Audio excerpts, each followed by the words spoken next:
Hello there, Docs here again. Today we're taking a bit of a look at some things for newer players. Maybe if you haven't had the chance to play in the beta, or you've only played a little bit of the beta and you just didn't really know what was going on, then we're going to take a look at how you're meant to get into the action for Planetside 2, because although the game has 2,000 players on a single continent, it might sound like you're just going to walk out the door and get straight to the action, but often you end up getting to a warp gate or something and thinking, where the hell is all the action? Which way do I go? How do I get there?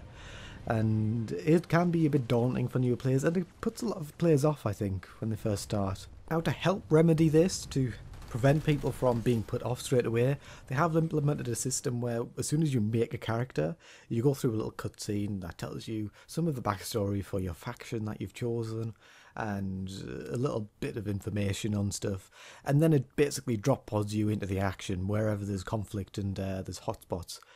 But the problem with this is that you don't really get told exactly how you get back to the action. If you ever log out, you log back in the warp gate and you're miles away from where the action is for the most part, especially in places like Indar, which is huge. So how do you actually get back to the action? How do you follow the action? How do you work out where the action is? So the first thing I think we should look at is the map, because that's going to tell us a lot of information about where we want to go, where action is, maybe where they need reinforcements, or where we should probably stay away from as well. So here I am looking at a map of Esmir, which is one of the 3 continents in game. You can actually check the different continents by going to the top left hand corner and changing to the other ones, but you get more detail about the continent that you're on at the time, so we'll check this one out a bit.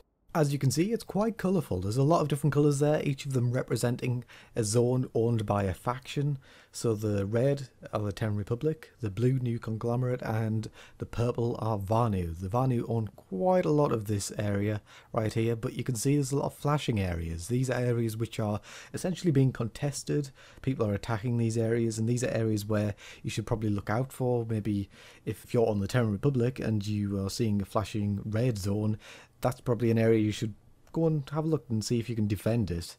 Before we do anything though, we probably want to have a look at the area in a bit more detail and see what's actually going on. If we hover over it and you look at the left hand side, there's a little box which tells us that this area I'm looking at is a New Conglomerate owned area.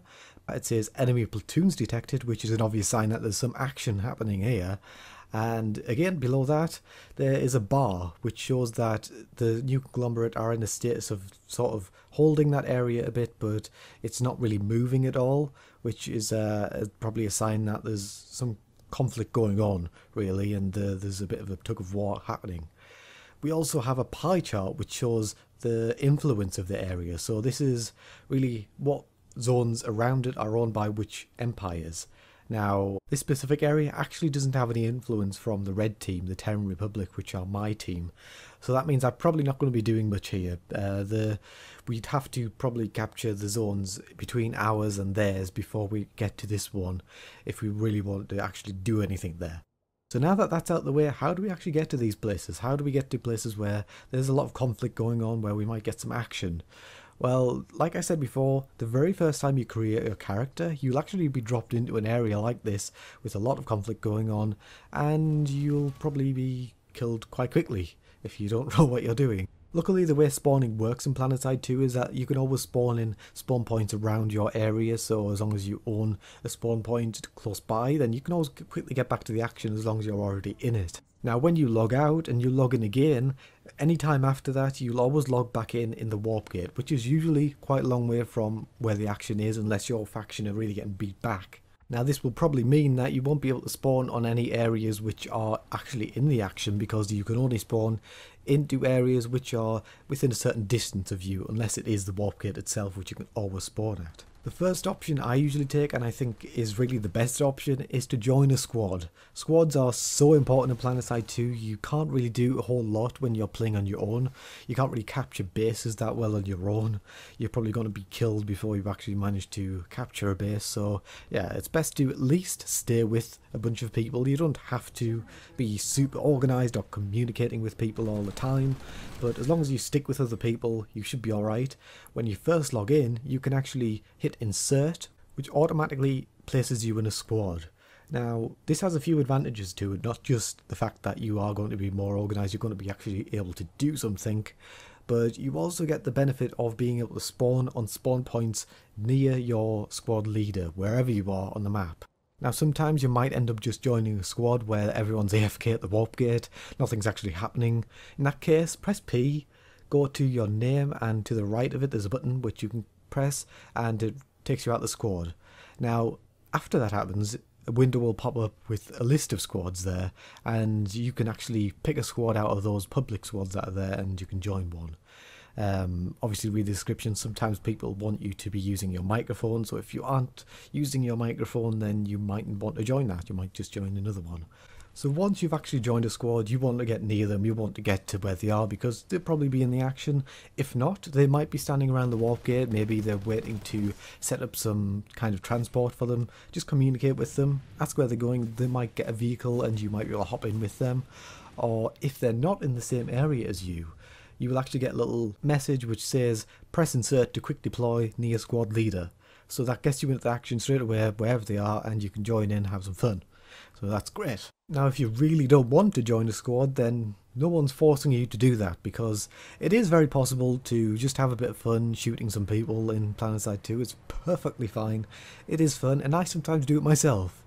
There's a few options if you're just going to lone wolf it.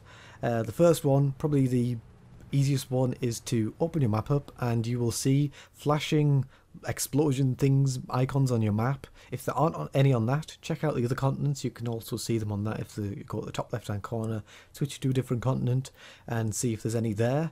And these are actually hotspots which are placed around the map in high conflict areas. So it's basically the same way you got into the game the very first time you created a character. You press deploy, it'll count down 10 seconds and then you'll end up in a drop pod. And you'll fly down and you'll have a little bit of control over where you actually land, so make sure you land in a decent area. Sometimes you can get on roofs and things, which is handy, especially if there's quite a lot of enemies around. Now sometimes you might end up being in an area with a lot of enemies in and your team have been cleared out.